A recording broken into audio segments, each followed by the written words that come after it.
ስማቸውን ያለም ለመገንዘቡና ጸሎት አድርጉልን።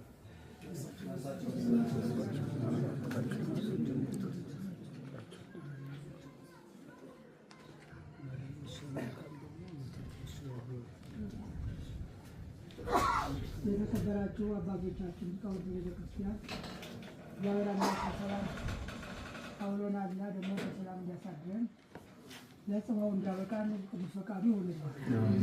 አባቶቻችን ሊቃውንተ ቤተክርስቲያን መቼም እናንተ ያልዞራችሁበት ነገር እናንተ የሌላችሁበት ነገር አይጣፍጥም አልጫ ነው የሚሆን እና ካህናት መቼም ሁሉን ነገር እንግዲህ ሕሙማንን በመፈወስ ሙታንን በማጽደቅ ሕያዋንን በመጠበቅ የተለያዩ ነገሮች ሁሉ በማድረግ ስለ ክርስትና እምነትና ሃይማኖት ያለ በእጃችሁ ሁሉ በእጃችሁ ይላል እና እግዚአብሔር የተሰጣችሁን ስልጣን የተሰጠን ስልጣን ሰርተንበት ሰውንም ለመጥቀም እኛም አደራ ለመወጣት ያብቃል።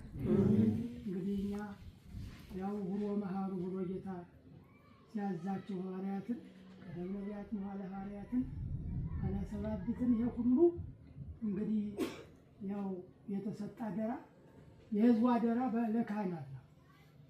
ካህናት ሳሉም በሕይወተ ሥጋ ከሞቱም በኋላ በነፍሳቸው የሚጠብቁ ያው እና እግዚአብሔር አምላክ ጠብቀን አደራ ለመወጣት ያብቃል። እግዚአብሔር ይስጥልን። እግዚአብሔር እንደዚሁ ሁሉም ነገር እንግዲህ ዛሬ ነው ታላቅ አባታችንን በማሰብ ተገኝታችሁ ይህንን ክብር አድርጋችኋል።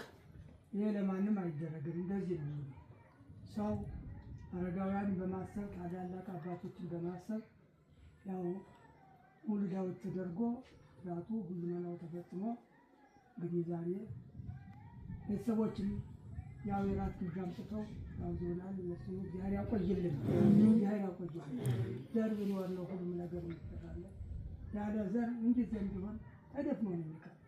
ሰው ሲኖር ጸሎት ጸዲቅ ሲያዘጋጅ በዚያ ምክንያት ካህናት ደግሞ ተገቢውን ጸሎት ፍታት ያደርጋሉና የሰዎችንም እግዚአብሔር ልጆችንም የልጆችንም እግዚአብሔር ያቆይልን፣ እግዚአብሔር ክብር የጸጋ ያድርግልን እና እንግዲህ በእውነቱ ግራማ ታያሌው ደስታ ማለት የሀገር አለኝታ የወገን መከታ የሆነ ከዚህ በፊትም ያው እንግዲህ እንደምታውቁት ያልነግራቸውም 4 ጊዜ ነው በፓርላማነት ከንጉሠ ነገሥቱ ጋራ በተከታታይ አራት ዓመት እያገለገሉ 4 ጊዜ ይሄ ደርግ እስከሚገባ ያው በንጉሠ ነገሥቱ